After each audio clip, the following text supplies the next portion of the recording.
તો કેમ છે પાલટીને આપણા બીજા એક નવા વ્લોગની અંદર તમારા બધાનું સ્વાગત છે। અને અત્યારે જો હું ખેતર આવી ગયો, કારણ કે આજ મોજે મોજ છે। આજે ગામમાં હે વરઘોડો, એ પણ આપણા મેડીમાન મંદિરનો વરઘોડો હોય, માંડવો હોય। અને અત્યારે હું વાડી આવી ગયો, મેં કીધું વાડી હાલો જલ્દી કામ કરતા આવીએ અને પછી આપણે વરઘોડામાં જઈશું। એટલે અત્યારે જો બધા આવી ગયા વાડીએ મકાઈ વાટવા, એટલે હું હારે આવી ગયો। મેં કીધું હાલો હું ઘડીક મકાઈ વટાવીશ, પણ આપણે વટાવી નહીં, જો બધા વાઢે અને આપણે એકલા ઊભા વ્લોગ ઉતારી। ખેતરનો પહેલો વ્લોગ એટલે થોડોક સપોર્ટ કરજો। અને નવા હોય ને તો ચેનલને સબસ્ક્રાઈબ, વિડીયોને લાઇક અને બેલ આઇકન ઓલ કરવાનું ભૂલતા નહીં। અને બધા મકાઈ વાટે તેનો પણ એક નાનો એવડો સીન લઈ લઉં, તમને દેખાડું।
બધા આ બાજુ મકાઈ વાટે ને હું નીકળી ગયો દાયડમ ગોતવા। જો આપણે લાગી ભૂખ એટલે આપણે ગોતવા નીકળી ગયા દાયડમ। જો હાલો જવું દાયડમમાં અંદર, પણ હજી દાયડમ ક્યાંય દેખાતું નહીં।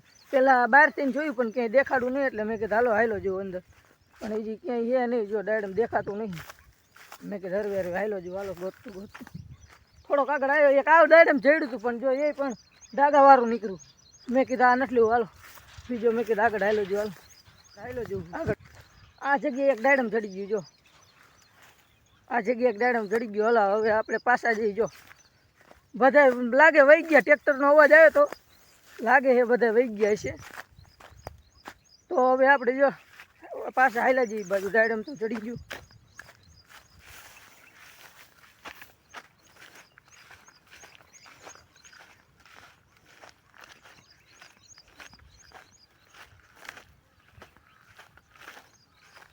હું હાલો જવું, જો બધા વહી ગયા અને હવે આપણે ડાયરેક્ટ ઓડીએ જ મળશું, કારણ કે બધા વહી ગયા।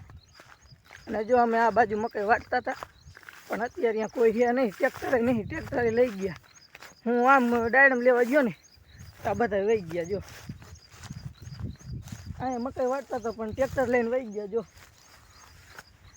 જો ગારા વારે પગ થઈ ગયો ને હવે હાલો જવું। જો મેં કીધું હવે જાઉં, બધા વહી ગયા ને હવે હાલો જવું, થાકી ગયો। હવે આપણે મળી ડાયરેક્ટ ઓળીએ જ।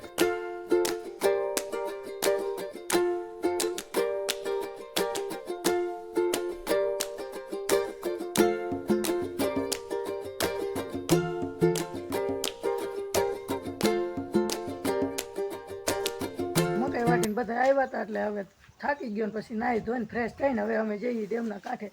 અત્યારે જો મારો ભાઈ બાઇક ઉપર બેઠો ને અમે જઈએ ડેમના કાંઠે આંટો મારવા। એટલે આ બ્લોગ હવે અમે ડેમની કાંઠે ઉતારશું, એટલે છેલ્લે લગી બનાવી જો અત્યારે હાલો જો ને આ બાજુ જો ભેંસો ને એવું આપણું, હવે હું હાલો જવું। હવે અમે ઉતારવાના છીએ ડેમના કાંઠે બ્લોગ, એટલે હવે અમે જઈએ ડેમના કાંઠે। જો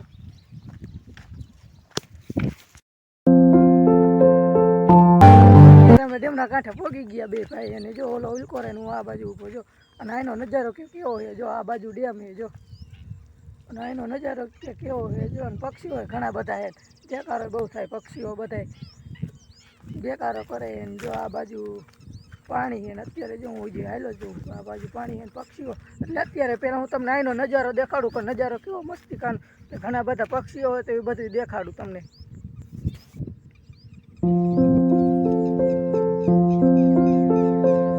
તો અત્યારે હું ઓલી બાજુથી આ બાજુ આવ્યો, એટલે અહીંયા ઘણા બધા પક્ષીઓ બેઠા હતા મોટા મોટા, પણ અત્યારે જો એ પક્ષીઓ બધા ઉડીને ઓલી બાજુ વહી ગયા, મને ભારી ગયા ને એટલે।